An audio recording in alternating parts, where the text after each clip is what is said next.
Zivy getting a chance to go first over for the team too as a Shadow Priest. I do like the Shadow Priest like shadow form because you won't notice it, but that's actually in shadow form.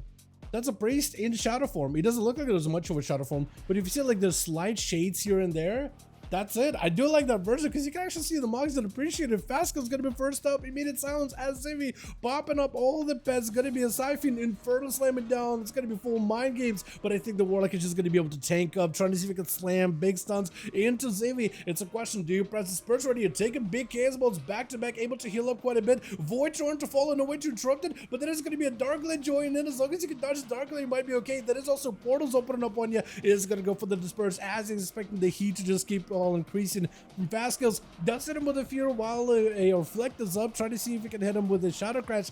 I don't know if that connects, and that Dark Glare is not gonna feel good at all. Does himself a stun for the cannonball, but that's gonna be fast bolts back to back. Oh, the fast bolts. Once you build up a little bit of resources, and you can get them back to back like that with a Blasphemy, oh, it's over. Coffee Boy opening up immediately with an Incarnation. Gonna be Mortal, but Fast Skills might be in a bad of a spot. Is gonna have to wall this one with a Spore Cloak defensive rocket for him. Trying to see if he can blast. Coffee Boy is gonna be a big crystal explosion as he tethers it to it. As Coffee Boy just trying to see if he can Bark Skin and then keep the pressure rolling. Quick Fear, Chaos Bolt, does Fast Skills get himself big combos? Gonna be Portals joining in. Coffee Boy having to go for big healing, massive defensive with a Heart of the Wild. Trying to see if he can end Fast Skills really quick with a couple bites here and there. This is where Fast Skills really would stay out of Mortal Coil or something, anything. Trying to go for a stun, maybe Fear, last second. You need a heal right now. Oh, but the bleeds though, the bleeds do take it down with Nalix. Trying to see if he can just take down Coffee Boy before the man has had a chance to recover. Trying to go for a Cyclone. Does he get interrupted? Properly interrupts it. Wall's gonna be down. Coffee Boy might be in a bit of trouble. Leap for Nalix into a charge into something. No.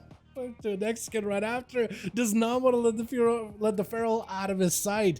And Nalix is gonna have to be going after a bunch of these castles now. Call of Duty. First up, immediately, Nalix is going to be able to break out of stun fairly quickly due to DR's Call of Duty. Trying to see if he can bail out of there. Trinket immediately off of that shockwave. For Nalix, he's actually doing kind of okay. Got himself a big defensive in case he's in trouble. Has himself plenty of stones to lock down the Druid. And has himself the charge to intercept him. Together with the Root on top of it. Full Root by Call of Duty, though, with the silence on the Nalix. Does actually silence out some of the Warriors' damage. Blasted him up with Star Sword is back to back. Nalix looking to catch up a little bit of healing. Missing that intro, but he should be mostly okay. Call of Duty using that flap in order to create some bit of distance. Nalix still caught up a lot of health. I like the Mog, by the way.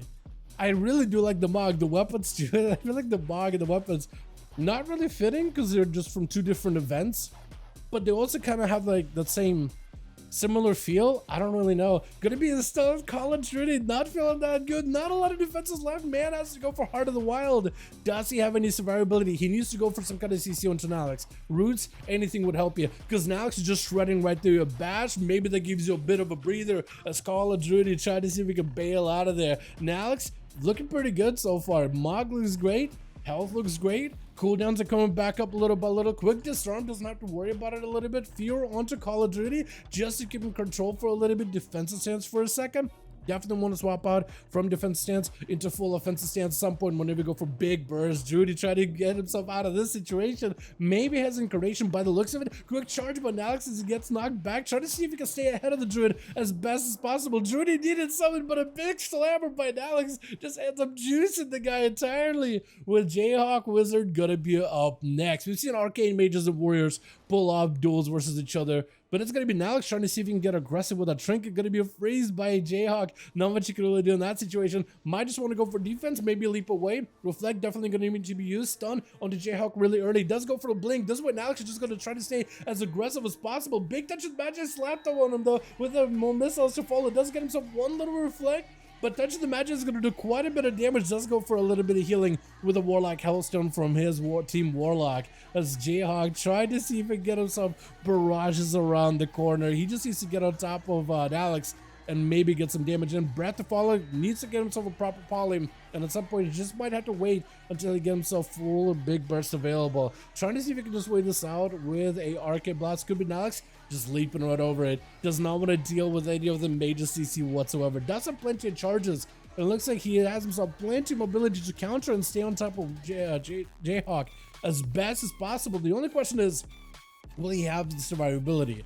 Because he has pretty decent uptime on Jayhawk, but that is an Arcane Mage. You got all the time. You got yourself normal blinks. You got yourself that back blink ability. What's it called? Displace. So you got yourself leap, 2 charges. If you can use those to deal with his all the time blink, then the reverse blink, and then second blink that he gets from reversing in a blink.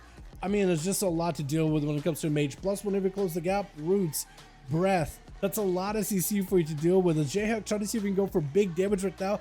Nalx does have big defense too, trying to use his mobility to stay on top of Jayhawk as best as possible. I don't know if a reflect would help you in this situation. Try to go for defensive stance. That's a lot of touch and magic damage just built up right now. Could be pretty bad. Nalx trying to see if he can put pressure on Jayhawk. Does try to go for an intro, but this is critical next. It's gonna be big. Barrage is barely alive. Does get himself a little bit of healing. Jayhawk still has himself one more blink, and Nalx is just out of options entirely into a route to follow. Try to see if he can get whatever damage he can, but barrage and the X-Can barrage cleaves are just gonna cleave this boy in two. With Forkbeard being up next, try to see if he can catch up to Jayhawk, but it's gonna be yet another warrior. And Fury Warriors at least had some survivability. Forkbeard even less survivability than the other guy. Does have himself a charge, could go for a lot of damage. Does have better burst though. I will say this, Arms Warrior does have a little bit better, punchier burst than that of a Fury Warrior, which is more about sustain. It does definitely have quite a bit of like pressure out of nowhere, but not nearly as much as what an Arms Warrior can pull off in an ideal situation. Jayhawk just trying to see if he can buy himself a little bit of time. Forkbeard looking to maybe pick up the eyes in case the mage goes for an invis. I don't necessarily know if you really needed eyes against a mage, because I don't really know if it's worth picking up the 5% damage taken. I guess a mage in particular. I guess a rogue, feral druid, I'd do it. I guess a mage, because the only invis like once in a blue moon, really. And you're an arm, so you can put a bleed on him, which would make it easier. Going to be a big touch of the Magi. Jayhawk trying to see if he can blast out damage on the Forkbeard. He may have to pop some defenses here. Big damage built up. Oh my god, this is exactly what I was talking about. I don't think, was that even burst? I don't think it was even burst. I think the man just put up a touch of the Magi with a couple more missiles to follow. A bunch of blasts, and that's it. Just ran circles around the guy. Children's going to be up next. Pop and Crusade immediately. Jayhawk is going to have to be very, very careful. The one thing that mages do have an advantage of over paladins, I mean, not Spell Warden, that's just full immunity, but the fact that they can just yoink that Hand of Freedom is pretty good. Jayhawk does get himself into an invis, Poly onto Children, just trying to wait out the Crusade and maybe even get himself a little bit of recovery. He does have the mobility, he does have the range, and he has himself plenty of burst, which is probably going to force out another Mute Out Children pretty early on. And now the Hand of Freedom, if you can spell steal it and then over the guy, hit him with a slow, it is going to be great. It's actually even gives you movement speed, since most paladins run the movement speed Hand of Freedom anyway. With missiles to follow, as the shield of Venus is up, Jayhawk better be very, very careful with his health, trying to go for big touch of magic, but you should be aware the paladin get quite a bit of range damage. Is going to go for an ice block, as it is a lay in hands, but Chilji is not out of the woods just yet. That's still touch of the magic, does a bit of damage. But Jayhawk at this point does have a lot of burst right now, and that is your forbearance ability. You will not be able to use one for another while. As long as Children, maybe he can get himself a bit of pressure versus Jayhawk. Doesn't quite connect with it Wake Up matches, but a mad burst out of Jayhawk. Children needs something right now. He's trying to see if he can get ahead of Jayhawk as best possible. Barrages to follow. Isn't going to be enough. Jayhawk needs an angle. Children just needs a bit more survivability. Bubble coming up very, very, very soon. Can Jayhawk end them before the bubble is up? There goes the bubble. Jayhawk just needs to live a little bit longer. Children not going for recovery whatsoever. Jayhawk should be able to maybe give himself a little bit of health recovery. Trying to go for an invis. Poly him? No, you don't want to poly him right now. Actually, Trinket, breath. No, don't poly. Wait, you're gonna let him heal. Wait, no, you're not. Wait, no, you're not. You got yourself the Master Shepherd talent. You don't let him heal while they're polyed. Touch of the magic, big missiles. That's over. Oh my god. Oh, that is so good. And Grifka does end up stealing, snuffing out the mage's win right there. He just scored himself 3 back-to-back, and he wasn't gonna let it happen any further. Trick is gonna be up next versus Grifka. Last one left. The two of them gonna have to fight one another. With Grifka, I think normally Demonology Warlock has an advantage in these kind of duels, but I feel like Grifka. Tricks, did you just pop a trinket? Do you just shadow meld? This man is getting aggressive with Grifka. I kind of like it, but I feel like against a rogue and Demonology, you may not want to do that. Does go for a stun. Grifka is going to get himself a reset anyway. But Tricks did not burn a, he'd burned a defensive, he burned a trinket. He's still holding on to a Tyrant. Shadow mode was used. He's kind of walking almost like he's trying to see if he can find Grifka, as if he knows where he's at. Eyes are picked up. Maybe he could use the pet to stun Grifka before his go? Potentially. No, never mind. Stun onto the pet, kidney shot onto Tricks, could go for the cheap shot again. You're literally gonna cheap shot the pet just to make sure that thing is locked down while Tricks is locked down? You're kidding me, Grifka. Blind off of the gouge. He's just trying to see if he can make it out like a bandit. Tricks, do you have the mobility? Do you send the pets at the guy? I should still be up, right? Do you see him? Or is that not, or is he unseen again? I feel like I should still be up, wouldn't it be? I guess they're not. Tricks, otherwise I think would have sent the pet of the guy. Tricks better have an answer for this next go. He does have Dark Pact. Cheap shot. Do you have anything? I think it might be over. Maybe. Hold on a second. Dark Pact. Oh.